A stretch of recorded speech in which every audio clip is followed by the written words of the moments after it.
یہی وجہ ہے اقبال نے کہا تھا وقت فرصت ہے کہاں، کام ابھی باقی ہے، نور توحید کا اتمام ابھی باقی ہے۔ لیکن ساتھ ہی خوشخبری بھی دی تھی، یہ چمن معمور ہوگا نغمہ توحید سے، آئے گا وہ دور، یہ چمن معمور ہوگا نغمہ توحید سے، لازماً آ کر رہے گا۔ لہذا اب اس کے درمیان جو یہ فصل ہے اس کو سوچئے۔ لیکن میں اس سے پہلے ذرا وہ حدیثیں کہ جن میں حضور کی سری پیشن گوئیاں آئی ہیں بڑی تیزی کے ساتھ آپ کو سنا دینا چاہتا ہوں، اور اس کی وجہ کیا ہے۔ یہ زمینی حالات جنہیں میں نے کہا تھا انہیں دیکھیں، ظاہر بات ہے کبوتر کی طرح آنکھیں بند کرنے کا تو فائدہ نہیں، حقیقت کو دیکھنا پڑے گا۔ حقیقت کو دیکھتے ہیں تو دل بیٹھ جاتا ہے، مایوسی کے اندھیارے چھا جاتے ہیں، امید کی کوئی کرن کہیں نظر نہیں آتی، کہاں نظر آئے۔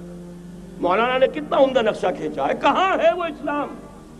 مسلمان تو ہیں، 1 ارب سے زیادہ ہیں، لیکن کوئی پوچھے 1 انچ زمین دکھاؤ جہاں اسلام تم نے نافذ کیا، تو وہاں ہمارے ہاتھوں کے طوطے اڑ جائیں گے۔ نتیجہ یہ ہے کہ حالات تو زمینی جو ہے وہ ہے مایوس کن۔ اس میں ظاہر بات ہے کہ امید کا دامن تھامنے کے لیے ہمیں کوئی چیز چاہیے، اور وہ چیز ہے جو محمد عربی صلی اللہ علیہ وسلم اپنی خوشخبریوں کی شکل میں دے کر گئے۔ آپ نے اپنے دور سے لے کر قیامت تک 5 دور گنوا دیے۔ تکون النبوۃ فیکم ما شاء اللہ ان تکون ثم یرفع اللہ اذا شاء یرفعها ثم تکون خلافۃ علی منہاج النبوۃ ثم تکون ملکا عاضا ثم تکون ملکا جبریا ثم تکون خلافۃ علی منہاج النبوۃ۔ یہ طویل حدیث کا میں نے صرف خلاصہ سنایا ہے آپ کو۔ مسند احمد ابن حنبل کی روایت ہے، حضرت نعمان ابن بشیر راوی ہے رضی اللہ تعالی عنہ۔ پہلا دور دور نبوت، دوسرا دور دور خلافت علی منہاج النبوۃ، نبوت کے نقش قدم پر خلافت جسے ہم خلافت راشدہ کہتے ہیں۔ تیسرا دور مسلمانوں کی حکومتیں، لیکن وہ ملوکیت کا دور، ملکن عاضن، اور ان میں ظاہر بات ہے کہ عاضن بھی تھی، جہاں ان میں خوبیاں تھیں وہاں برائیاں بھی تھیں۔ وہی حجاج ابن یوسف جس نے ایک مسلمان لڑکی کے خط کے اوپر فوج بھیجی ہے، وہی حجاج ابن یوسف ہے کہ سینکڑوں تابعین کے سر اس نے قلم کرائے ہیں، وہی حجاج ابن یوسف۔ وہی خلیفہ کہ جس نے فوج کشی کی اجازت دی تھی سندھ پر، وہی خلیفہ ہے جس نے بلا کر محمد ابن قاسم کو شہید کیا ہے کہ یہ پاپولر ہوتا چلا جا رہا ہے، ملوکیت کے لیے تو اس سے بڑا خطرہ اور کوئی نہیں۔ اس لیے کہ سندھ کے ہندوؤں نے ان کے بت بنا لیے تھے۔ یہ نوجوان در جوانی توبہ کردن شیوہ پیغمبریس، یہ نوجوان اور اتنا نیک اور پارسا ان کے بت بنا کر مندروں میں رکھ دیے گئے۔ اندیشہ ہو گیا کہ یہ تو پاپولر ہو گیا تو ہمارے خلاف بغاوت کر دے گا، بلا کر شہید کر دیا گیا۔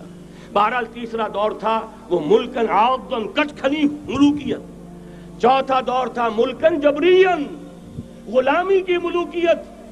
پہلے کم سے کم بادشاہ مسلمان نام کے تو تھے، اب تو ہم ملکہ برطانیہ کے زیر نگیں تھے، تاج برطانیہ کے غلام تھے، کہیں ولندیزیوں کے غلام تھے، کہیں کسی اور کے غلام تھے، کہیں اطالویوں کے غلام تھے، کہیں فرانسیسیوں کے غلام تھے۔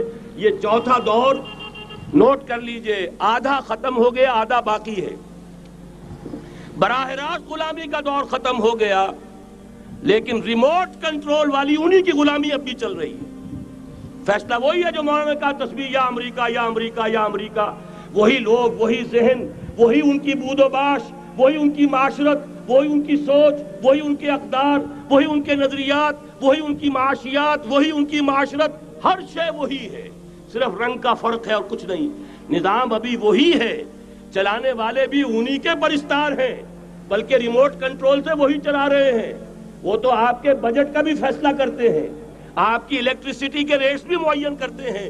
تو حال یہ ہے کہ ابھی وہ چوتھا دور ختم نہیں ہوا، فرق صرف یہ ہے کہ ڈائریکٹ کی بجائے ریموٹ کنٹرول ہے۔ لیکن حضور کی خوشخبری یہ ہے، ثم تکون خلافۃ علی منہاج النبوۃ، پھر ایک دور آئے گا خلافت علی منہاج النبوۃ کا۔ یہ محمد الرسول اللہ کی نوید ہے، وہو الصادق المصدوق، وہ سچے ہیں، ان کی صداقت پر خود اللہ گواہ ہے۔ لہذا وہ دور آ کر رہے گا، اس میں کسی بھی بندے مومن کے لیے کسی شک و شبے کی کوئی گنجائش نہیں۔ اگلی حدیث اگلی سنیے، اب جب یہ دور آئے گا تو عالمی ہوگا، جیو ورلڈ آرڈر نہیں ہوگا، جسٹ ورلڈ آرڈر ہوگا۔ یہ نیو ورلڈ آرڈر NWO حقیقت میں جیو ورلڈ آرڈر ہے JWO، لیکن اسی کو بدلنا ہے جسٹ ورلڈ آرڈر آف اسلام، اور وہ گلوبل ہوگا۔ دو حدیثوں کا تذکرہ کر دوں۔ حضرت ثوبان حضور کے ایک آزاد شدہ غلام تھے، وہ روایت کرتے ہیں، مسلم شریف کی روایت ہے، یہ صحیحین میں فرماتے ہیں کہ حضور نے ارشاد فرمایا ان اللہ زوالی الارض فرأیت مشارقها ومغاربها وان امتی سیبلغ ملکها ما زوی لی منها، رواہ مسلم رحمہ اللہ۔ حضور فرماتے ہیں اللہ تعالیٰ نے میرے لیے پوری زمین کو لپیٹ دیا، یہاں تک کہ میں نے اس کے سارے مشرق دیکھ لیے، سارے مغرب دیکھ لیے، اور سن لو مجھ سے، ٹیک اٹ فرام می، میری امت کی حکومت ان تمام علاقوں پر قائم ہو کر رہے گی جو مجھے زمین کو لپیٹ کر اور سکیڑ کر دکھا دیے گئے۔ گلوبل ہوگی کہ نہیں؟ دوسری حدیث سنیے، یہ پھر مسند احمد ابن حنبل کی ہے۔ حضرت مقداد ابن الاسود رضی اللہ تعالی عنہ فرماتے ہیں حضور نے فرمایا لا يبقى على ظهر الارض بيت وبر ولا مدر الا ادخله الله كلمة الاسلام بعز عزيز وذل ذليل اما يعزهم الله فيجعلهم من اهلها او يذلهم فيدونون لها۔ یہ ہے حدیث مسند احمد ابن حنبل کی۔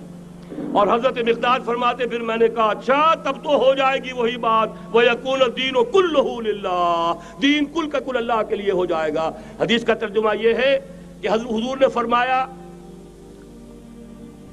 روئے زمین پر نہ کوئی اینٹ گارے کا بنا ہوا گھر رہے گا، نہ کوئی اونٹ کے بالوں کے بنے ہوئے کمبلوں کا خیمہ رہے گا جس میں اللہ تعالیٰ کلمہ اسلام کو داخل نہ کر دے۔ لیکن یہ داخلہ دو طریقے سے ہوگا، بعز عزیز و ذل ذلیل، یا صاحب عزت کے اعزاز کے ساتھ، یا کسی مغلوب کی مغلوبیت کے ساتھ، یعنی یا تو اللہ تعالیٰ ان کا اعزاز فرمائے گا اور وہ کلمہ اسلام کے خود قائل ہو جائیں گے۔ جب گھر والا خیمے والا اسلام لے آئے گا تو اسلام اس کے گھر میں داخل ہوگا، اس کو بھی عزت نصیب ہوگی۔ وَلِلَّهِ الْعِزَّةُ وَلِرَسُولِهِ وَلِلْمُؤْمِنِينَ، عزت تو حق ہے اللہ کا، اس کے رسول کا اور اہل ایمان کا۔